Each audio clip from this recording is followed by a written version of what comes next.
Hi, Davi here, and today we have a new episode in the art session series. And today we're going to be doing a voiceover of, I think this is the third sketch of my recent batch. It's a batch of like 6 sketches or videos.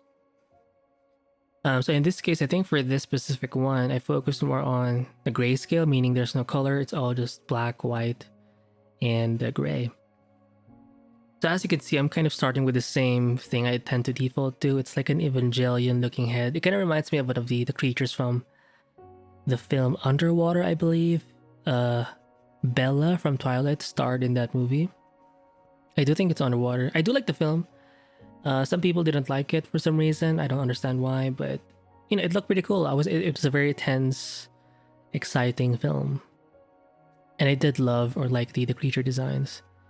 In this way, in this video, I'm trying to use something more charcoal-ish because since I'm using black and white only or no color or grayscale only, kind of makes sense to go for a certain kind of texture that looks somewhat charcoal-ish. So that was my vibe. I did sort of it feels very gestural, right, in the beginning, but I think I did struggle a lot with form when doing this piece. When you're doing things out from imagination, I think even though it can suck, there is a benefit to it. Like, it shows you what you actually know, and it shows me that I don't know a lot about anatomy, especially. Like, it essentially shows you your gaps, what you actually know, and what you need to sort of study more of. I do think it's good to like balance both, meaning one day you draw from references and then the other day you draw from imagination. I think these are two distinct skills. I think some artists start off drawing from imagination, but they get so good at that process that when they start using references, it just ruins their whole flow. I'm more of the reverse, where I'm so used to using references that when I start to do things on my own, it just worsens everything. So they are two distinct skills, different skills, but you can learn both, I think. And I think, and there are artists out there who they're very like dedicated to their crafts, so obviously they do practice both, and it actually benefits them in like each path will feed on to the other path. So for example, if you're more imaginative, or if that's what you're used to, the more, even if doing things with reference can be a struggle, eventually you will learn how to stylize the reference because you're used to being a lot more imaginative. So it gives you a little bit of freedom, like you can be less attached to it eventually. That's my guess. Anyway, in the reverse, I'm trying to think of the reverse. My brain is sort of not functioning with.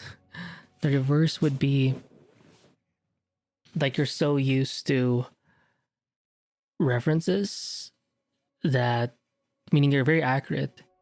So even though you start off doing, or when you try doing imaginative stuff, it may look kind of wonky, but if you keep pushing, I think a lot of your work can tend to look realistic, or it's going to have a little bit of realism to it because you're so used to just copying from life or whatever. I think it's a little bit easier to solve problems because you can break things like complex subjects into like shapes, and you can see proportions a lot better. So the point is, I think doing both is just a good default, like, safe thing to do. And if you want to do both, obviously you have to do both. So I think I mentioned this in the previous video, but in the next batch, I'm going to be using references. So each image is going to have at least, or not at least, it's going to have just one reference. And I'll try to be not too attached to it. I'm trying to get used to being able to use references without totally copying it 1:1. But I can learn it. But the only way I can learn it is to actually do it. So the next batch is definitely coming up once I do these or get these videos out there. But in this case, this creature thing, this head design has like 3 eyes. Pretty cool. And then you can see me sort of struggle with the forms because I had no idea what I was doing. Again, when you're very experimental, you just sort of find things. Like, a good chunk of it is actually just making mistakes and realizing, and then adjusting those supposed mistakes. So it's a lot of painting and paint. Yeah, it's just painting things back and forth, painting in lighter values, painting in darker values. And the idea is, or the hope is, you find something in that flow, in that momentum, in that chaos. It's risky because again, you're kind of going blind when you're doing this, because you don't have anything specific in mind when you're painting in this random way. But hopefully, as you keep pushing, you sort of realize bits of it here and there, and hopefully in the end you get something that's kind of functional, even though it doesn't look as complete or as anatomically correct as an idea. It should be there. So I think 5 to 7, 10 minutes is a good amount of time to get an idea out. Like, you have enough time to sort of experiment, play around with your values, play around with your forms, and in the end you can get something that's somewhat interesting. It may not be good, it may not be the best, but you get, like, you're guaranteed to have something if you just keep your stylus or your pen moving around the canvas. Oh, the camera looks really good. The camera looks good. Way better than my webcam. Even though it says like 19 or 4K, it doesn't feel like it. I'm using I bought the eMeet, EMEET webcam from Amazon. It was the only one I could like really afford. But I mean, it's okay. It did the job. But having an iPhone or a high quality phone, guys, take advantage of your phone if you have a good quality phone. So one day, once I'm like rich from YouTube, maybe TikTok or whatever, or Patreon, I'm gonna buy some nice freaking phones or cameras. But right now, I think this is a good change. This is a good change. I'm not sure if I mentioned this in this video or maybe in the previous one, but I've always liked recording stuff. It doesn't have to be a long video, but stuff where you can see me actually use the stylus, where it's not just a screen recording, because screen recordings, they may be the most practical, but they're just not the most aesthetic. Like, they're not really approachable. They can kind of feel intimidating, maybe for tutorials, sure, because by the time you make tutorials, people already have like a mindset, like they're ready to learn and they know what to kind of expect. But for a casual viewer, if you just want to chill, having like a screen recording may be a bit too much. So, because I've seen artists on YouTube who record this way, but they use their iPad, and you know, all they draw is like anime girls, but they're very consistent with it. I forgot their name, but I know I do follow a couple on YouTube, and they just have nice work, and they don't even talk in the videos, and yet they have a big following. So I want to make sure that I do that as well, or I want to make that kind of thing more consistent, where I actually do or make art, even though it's sucky or kind of sketchy. I want to make sure I'm just as consistent as me doing the art review types of videos. Let me just drink some coffee. By the way, this video is looping, so we got back to the beginning, but let me just check the total time for this. Okay, total time is like 7 minutes and 9 seconds, so it's not it's not over 10 minutes. Maybe next time I can try it and push things to like 10 minutes. But in a way, 5 to 7 minutes for me seems like a good sweet spot. I don't know.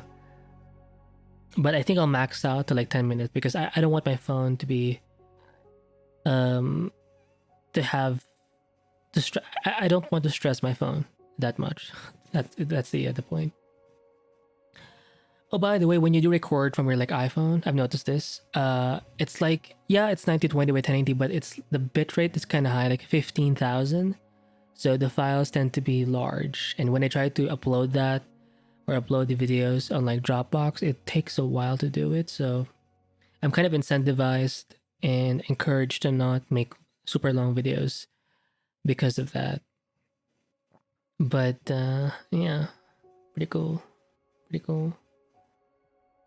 Now in this case, for this sketch, I think I mentioned it's all grayscale, meaning there's no color. It's actually kind of easy. It's way easier to do things this way, because when you remove color, like, you can focus more on form, like values and form.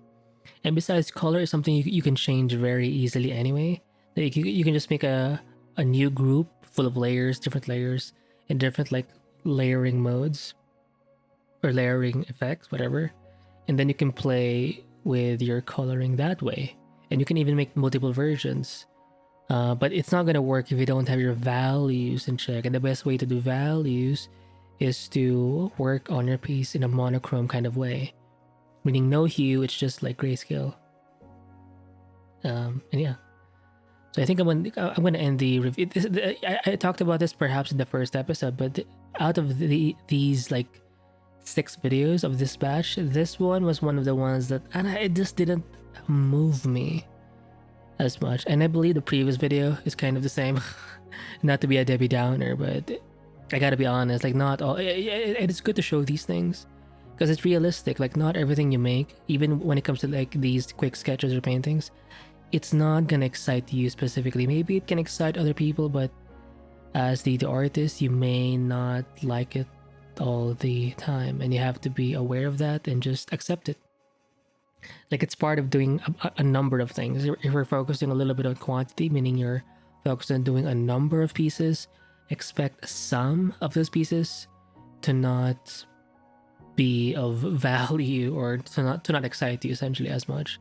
And maybe you have to expect maybe one of them, out of like 10, maybe actually satisfying to you. So I think this is more of a change. You need to learn how to change your expectations a little bit when you're doing a numbered thing, or when you're focusing more on quality or more on quantity than on quality. But anyway, I think that's it for this art session. And yeah, I'll see you in because I think in the next episode we also focus on grayscale. So again, it doesn't have color, no hues. And yeah, so yeah, I'll see you in the next episode. Bye.